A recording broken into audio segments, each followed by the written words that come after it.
Hey everybody, Chop It On here. We don't have a lot of time with the afternoon games kicking in, so I'm going to try and make this a really quick turbo breakdown of the 7 game slate today. There are two afternoon game slates, probably the slate that I would pick to be on if I'm running 20 lineups of 20 max over on DraftKings or something like that. But if you like the bigger slates and you want to play either some cash games or some bigger tournaments, obviously the main slate is for you. So let's dive down and take a look. Now that we're at 10:14, which is today, the sheets are up bright and early this morning. Thank you, RK, for doing that.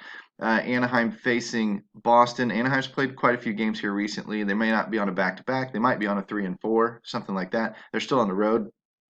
Might be worth noting, but they're not scoring a ton of goals for. And Boston is giving up a few goals against. But if I add those two together, we're at a 4.8. 4.984.508, something like that, right around a 500. What I'm doing when I'm adding these two together, take the goals for per game and the goals against of the opponent per game. I'm adding those two together and I'm getting a sliding scale. Somewhere in the 4, 5, 600s is pretty low. Somewhere in the 8, 900s, even over 1,000 is pretty high.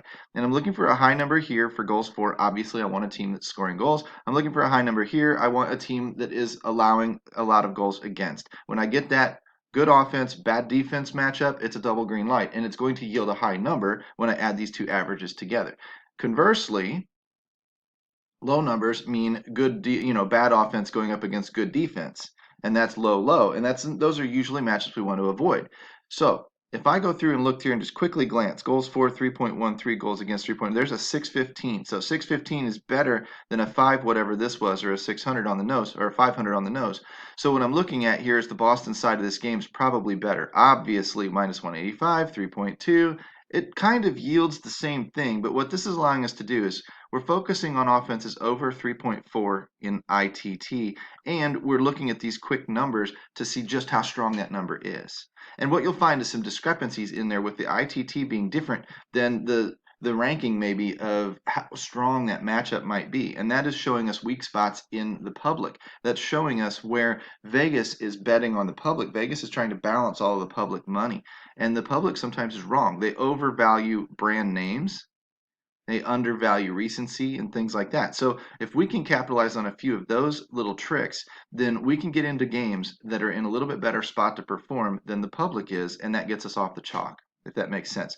So I'm watching this ITT number, I'm watching these odds because that puts Yaroslav Halak directly in play with a 185. Over a 150, 160, I start getting serious about the goalie matchup. He would be on my list. If I unchecked the boxes in the domination station, I would check the box for Halak.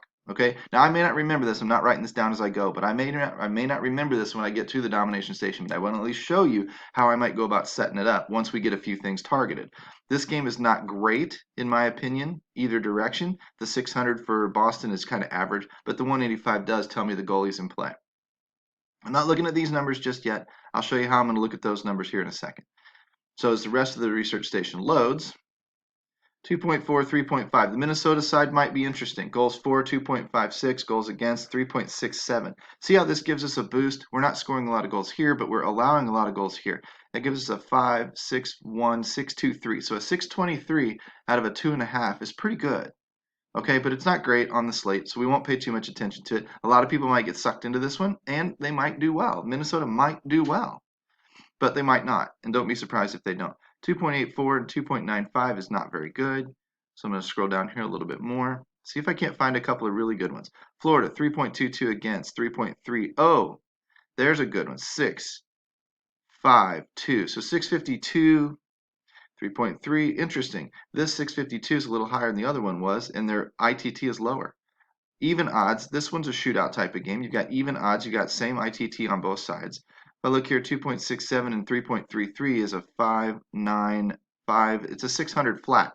So again, pretty average again. 620, 630 is pretty flat.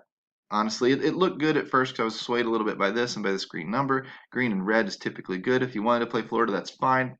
They may not be the best on the slate. I may put them in a GPP frame of mind for right now. Come down here to St. Louis, 2.98, 2.33. That's not good. New York's playing pretty good defense. You might want to look at some recency. These are still containing last season's numbers. But a 3 and a 3, that's a 5.3 roughly. That's not a good ITT for either direction. This game is not probably very good. Goals against here, goals for here. It's bad. It's 5.3-ish. Again, not very good. So I don't need to look too much at that game. I can look for some one-offs a little bit later if I really have the time, but if not, I'm going to spend my focus in most of these other games. 2.5 goals against is trash, but 3.27 against is 5, 7, 7. So we're still stuck in the fives, and this one is a 4, 5, 1, 5, 14, so we're still stuck in the fives. Pass. 2.8, 3.2 on the Washington side. 3.34 goals against. 3.0 basically, so that's a 6. 630, so that's one of the higher ones on the slate. So Washington might be an offense to watch. I'll have to scroll back up in a minute and that other 620-ish that I saw. Goals against, goals for here, 3.15. Goals against, 3.1. There's a 615. So this game is a sneaky one. I mean, they're both rated around 600. You might have yourself a little bit of a shootout. 2.8, 3.2, I would say. It doesn't look like it on paper, but again, don't be surprised if this one goes a little higher scoring. That's what allowing these to compare apples to apples will do for you. Chicago Blackhawks 3.5 implied team total. 3.26, 3.3, that's a 5.5, I'm sorry, 6.55. So 6.55 is in mid 600s. That's Chicago. So far, I'm not finding a lot of 8 and 900s, which I've been finding the past couple of days. And that's put me on Pittsburgh. It's put me on Vegas. It's put me on other teams that have done well. And that's where I can put a lot more weight into my 20 lineups. I can build 10 of them with just those two offenses and then let domination station. And if those offenses go off, then I'm set up in a pretty good position. Another thing that I would do, goals for, goals against. There's a big goals against for Chicago. So Edmonton's obviously in a good position, but how good? Their ITT is low at 3.0. It's not low, but it's not high. It's not over the 3.4 we're looking for. 2.79 is 5, 620, 634. So 634, that's what this number right here does. This number gives this number a boost. 634 puts Edmonton on the map. This game might be a shootout as well. And, undefeated Edmonton is rolling really, really well right now.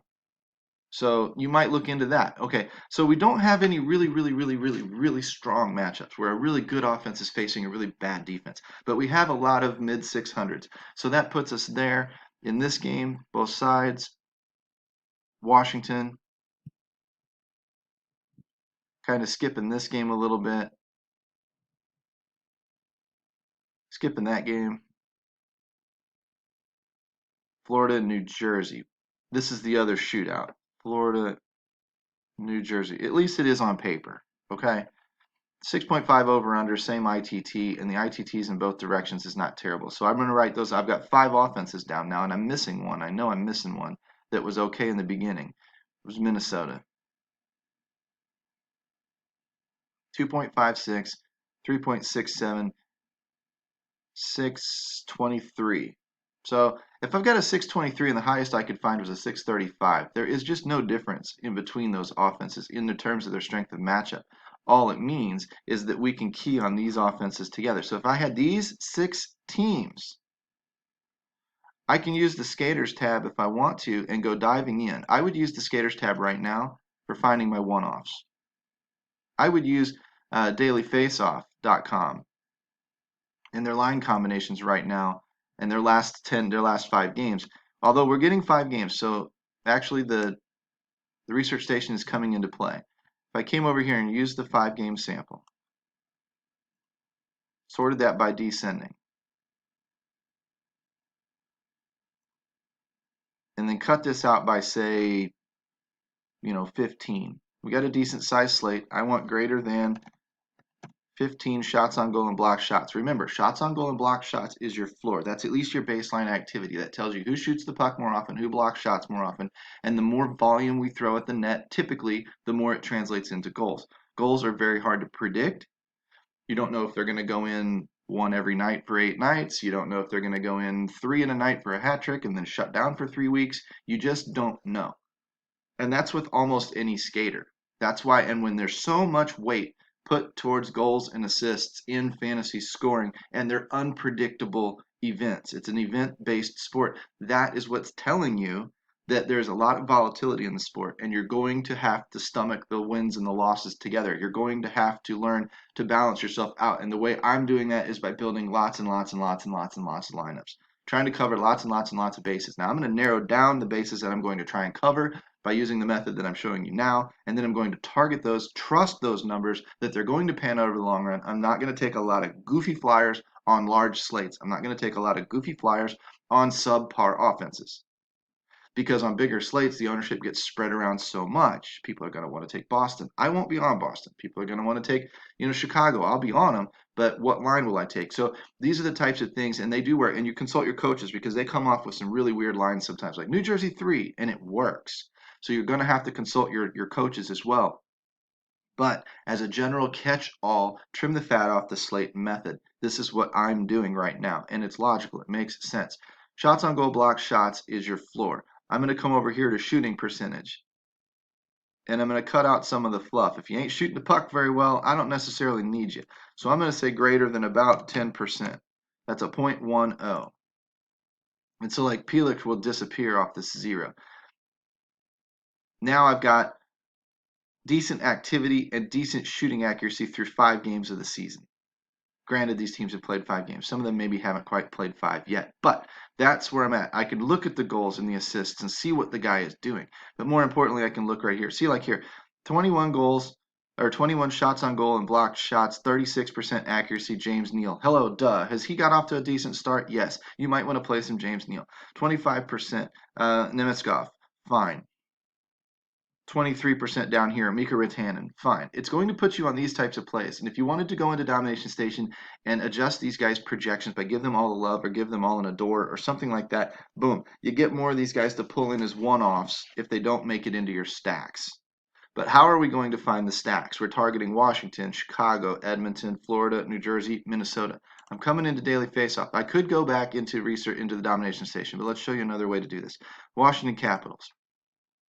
This is a free resource for anybody.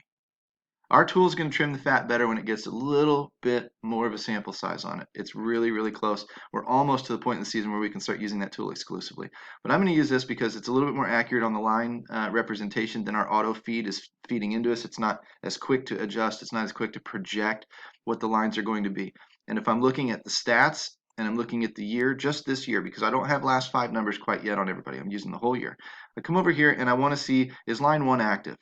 That's Ovechkin, Backstrom, and Tom Wilson. 4 goals, 1 goal, 2 goals, 17 shots, 14 shots, 24 shots, power play points, power play points, power play points. Yes, they're active. Got a decent cheap one here on DraftKings, okay, and then pretty pricey. So I might take the line 1 and stack it up. Offense is in a pretty good position. Line 1's fairly active. But look at line 2, 12 shots, 9 shots, 12 shots. That's okay. 4 points, 3 points, 4 points. That's okay. I might stack the 2 up as well. Nothing down here on line 3. I'm not going to stack up line 3. Nothing down here on line 4. I'm not going to stack up line 4. The only one I might consider as a one-off here is Lars Eller, who gets power play time, 4 points, 12 shots, 1 goal, 3 assists. He might be somebody that I include in my controlled stacking when I go to set that up. I look at the defensive pairs, and I look the same way. Who's the most active? Well, it's not this guy here. It's Carlson. Duh. 12 shots, 8 assists, 2, then 10 power play points. So Carlson is obviously in play. Write him down. Look down a little bit more. Jensen, Orlov. Orlov's been off to a pretty good start, but a couple of power play points. I don't necessarily need him unless I need some value. And if it keeps throwing Lewington in on you, get rid of it. X him out because 3 blocks, no shots, no goals, no assists, no power play points. Screw that guy. He's not helping. For 3,500, you'd almost rather spend the money up on Gudas for 11 shots, 2 assists, and 6 blocks, and a couple of power play points. At least he's getting power play time. 3,500, 3,600 for Orlov. These would be 2 cheaper defensemen to use in that list, okay? You can also look at the power play unit. If you want to spread across different lines, you can take the power play unit here, the 1. That's Kuznetsov, Backstrom, Oshie, Ovechkin, Carlson. Kuznetsov and Oshie are down here on line 2. So if I'm stacking up the power play unit, the top power play unit, I can use Kuznetsov, Ovechkin, Backstrom. Yeah, and this threesome here gets me line 2 and line 1 coverage, but it overlaps on the power play. It's a little bit safer move because if a goal comes off of one line or the other, you've got access to it. Yet, if you get a little bit lucky and they score on the power play, they might all 3 be involved. I would take 4 of these guys on my main stacks. If I liked Washington, I would take 4 of these guys. And I would either take line 1 with some, let's say I wanted to build 6 lineups today, including Washington, because I've only got 20 on a 20 max tournament to use. And let's say if I was targeting 3 teams, Washington, line 1 and 2. And then Chicago, line 1 and 2. Florida, line 1 and 2. There's 6 teams right there. That's 3 lineups each. I might take 3 lineups from Washington, line 1, and then 3 lineups from Washington, line 2. And I would take 4 players in each and probably toss a defenseman or 2 in there to open up the domination station a little bit and play with it. So in fact, let's go ahead and do that, and I'll show you what I'm talking about. And then I'll cut you loose because I've already identified some teams for you. I'm already going to show you how to set these things up. You can do this 2 ways. You can set the power play up. You can attack them with lines 1 and lines 2, or you can attack them through the power plays. So if I come over to DraftKings, come to NHL, pick that main slate,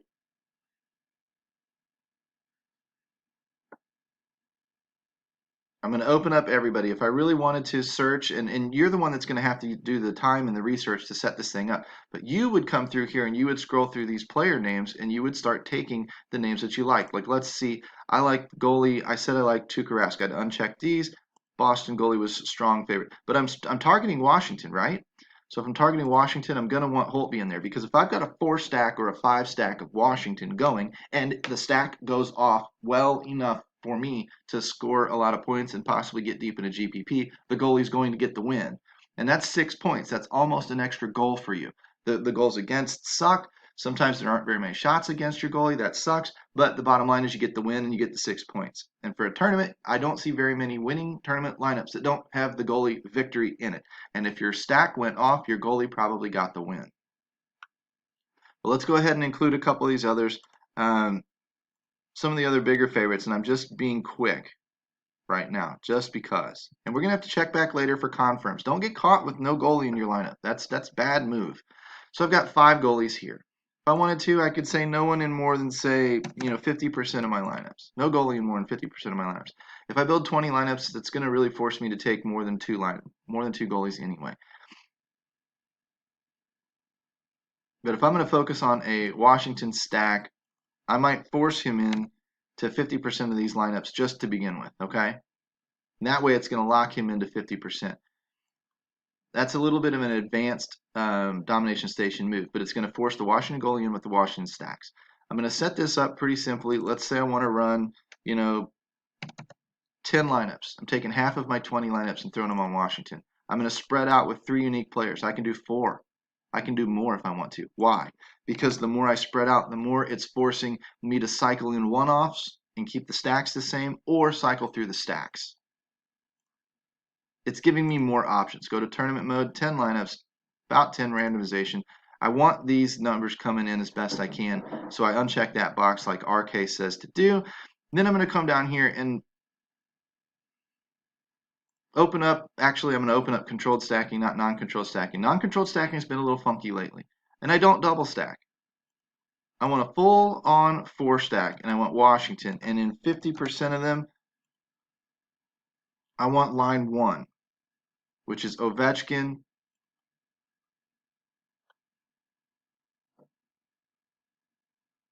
Backstrom.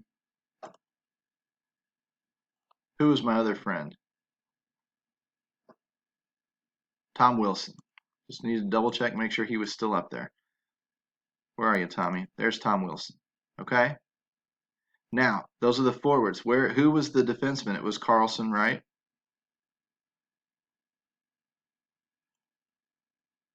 And then I might throw in a value one that's going to overlap a little bit, like an Orlov or a Gudis. So in Gudis. That's going to cycle through these. I don't necessarily want to see the double D, so I'm running a little bit of a chance in including these, that I'm going to get the double D. But I should get a lot of Ovechkin, Backstrom, Wilson, and then maybe one or the other of these defensemen, maybe both. Okay? I'm going to add another team, and this is going to be the other half of my Washington stacks. And now I'm going to put in the second line, which is Orlov on the power play. Down there, he's on that second line. Kuznetsov. I might even include Lars Eller into this as a value play. But where's Oshie? Then Backstrom. Nope, not Backstrom. Kuznetsov. already got him. Who am I leaving out of this one? Vrana. Okay. So now I've got at least one defenseman, and I've got these three guys. So I wanted to include another defenseman because they're cheaper. Orlov, and we put Gudis in there too. Gudis better have a big game because he's going to be in a lot of my lineups, I have a feeling. So I've got, I'm taking 4 of these guys, but I've got about 6 of these guys to pick from. I've only got 5 up here. I've very much controlled the stacking that I'm using. And now I'm going to run 10 lineups off of that, and we're going to see if it'll fill out those lineups for me. It's pulling from the rest of the league everywhere else. It's going to focus on these stacks, and it should fill out the rest of the league. It should fill out from the rest of the league with all my different one-offs. If you want to spend more time in there, run it again, run it again, run it again, run it again, you can get those particular one-offs that you want pulling in at a greater frequency. And I would be spending time here in the next 3 hours going back and forth and back and forth trying to get this thing exactly right. Like, this apparently likes Connor McDavid. That'd be interesting. Connor McDavid with a big Washington stack, that'd be pretty sexy. We're only at 5 lineups right now. It's really searching through a lot of stuff. But this MME tactic that I'm working on it started off pretty bad, but I'm learning a few things to kind of narrow down and get there. I've been on the right teams most of the time with the team numbers that I'm looking at, and I'm starting to control my stacks tighter and tighter and tighter, which is starting to get me in the right environment. Yesterday, I think we placed 5th in a 1,200 person dime time. I'm doing this on the cheap for dimes because I don't want to blow through a bankroll in experimenting around with things, and neither should you. So get in the dimes, get in the quarters. Work your way up to the mini max at $1. We don't need to be doing 100 lineups. If I wanted to do, say, 40 lineups or 60 lineups tonight, I can just build 3 blocks of 20 and wait for a new contest to open up, a new dime time to open up, and bam, dump those 20 in the next one. That's what I did last night. I ran 40 lineups out there. So that means I was in for like $4. I think I came out with about $7.50, $8. Okay. Nothing bad. I mean, I had one that went 5th place for $3, turned a dime into $3. I mean, nothing special, but that's how you grind in this game. And a lot of times when it doesn't work out for you, if you're on at least the right teams, you get enough points that something will cash somewhere, and you put in that $2 and you get back 75 cents or something like that, and you can live off of that indefinitely. First of all, $1 a day isn't going to kill anybody. Second of all, you're going to learn and you're going to get competitive just like anybody, and you're going to try to refine your process, and you're at least doing it on the cheap, and then you're going to start spiking some wins. You're going to start pushing that core across that finish line a little bit more often, and then you're going to start stepping up to quarters, and then you're going to start stepping up to dollars and things like that. But don't do that yet. Doesn't make a lot of sense. So if I go through my goalie exposures, Holtby's in 50%, and then he's capped, then it goes right to Copley, and then it does have one for Tuukka Rask. But look at my defenseman. Gudis, like I said, he's going to be in a lot. I didn't realize he's going to be in all of them. If I don't like that, I can go back here and I can cap him. Or I can adjust his projection down a little bit. Doesn't matter. But for this first run, this is what I'm showing you. Carlson, Orlov, and then it picks up a couple of one-offs in Lindell and Dumba. It apparently likes the value, the projections like the value projected for these guys. With my wings, like a little bit of Boston. Some Pat Kane, that's cool. Parise, Tom Wilson, Pavelski, Vrana, Ovechkin, Oji, DeBrincat. So, interesting. Oshie, Ovechkin, Wilson. That's it for Washington, huh? Vrana. Okay, so there's 4 of them. That'll work. I should see both of my centers in here. Kuznetsov and Backstrom are in here, and they're up there pretty high. Connor McDavid, it loves Connor McDavid today. That's cool. So, and it even did take one. It took a Lars Eller. Interesting. So now I can come through here and make sure 1, 2, 3, 4, and the goalie. I don't care about the other stuff mixing and matching around it. If you get better with the domination station, you can start double stacking. But you're going to start restricting it a little bit, and you're going to have trouble running a big volume of lineups in some cases. You're also pigeonholing yourself to where you don't have to hit 1 offense right now. You got to hit 2 right. That's what's going to win you tournaments, though. And maybe we'll get there. But now I'm looking at 1, 2, 3, 4, and a goalie. And this is what? This is Carlson, Gudis, Ovechkin, Wilson. So that's a line 1 stack. Gudis, Kuznetsov, Oshie, Vrana. That's a line 2 stack. So you can see where it's starting to already do that. Backstrom should be a line 1 stack. Gudis, Carlson, Ovechkin. So there's Backstrom and Ovechkin, whereas this one was Ovechkin and Wilson. So that's the same 2 defensemen. Backstrom, Ovechkin, Gudis, Carlson. That was the same stack, but it's running Nugent Hopkins and DeBrusque around it instead of a couple of others, Patty Kane. Backstrom, Wilson, Gudas, Carlson. So it really likes that double D, and it likes the double D in a lot of cases because that's where your value is coming from and it's correlated value. I would tend to personally try to break that up a little bit. I don't mind it some, I don't want it everywhere. And when it gives it to me everywhere, I'm not a fan. Eller, Kuznetsov, Oshie, that's a little power play correlation on the second one, but it's got 2 lines of coverage on line 2 and line 3. And then down here with Gudas, that's a fairly decent stack. It's only got one of the defensemen in there. Gudas, Orlov's double D again. So like I said, I would break that up. How would I break that up? I'd go back and I'd probably take one of them out of my stack and just force it to use the wings. So anyway, we're at 25 minutes. That's a long way to listen to it. So thanks for listening through. If you like the content, like and subscribe to the video channel. Obviously, use coupon code CHOP, C-H-O-P, to become a member at DFSArmy.com. It's going to be down there. The link's going to be down there in the comments section. But this is quickly breaking down a slate, targeting offenses, showing you how to find the players in the offenses to target, looking for activity, looking for shots, looking for block shots as a floor, and then looking for some shooting percentage and some accuracy, as well as who's getting results right now by producing points. Stacking up the lines, line 1, line 2, or the power play.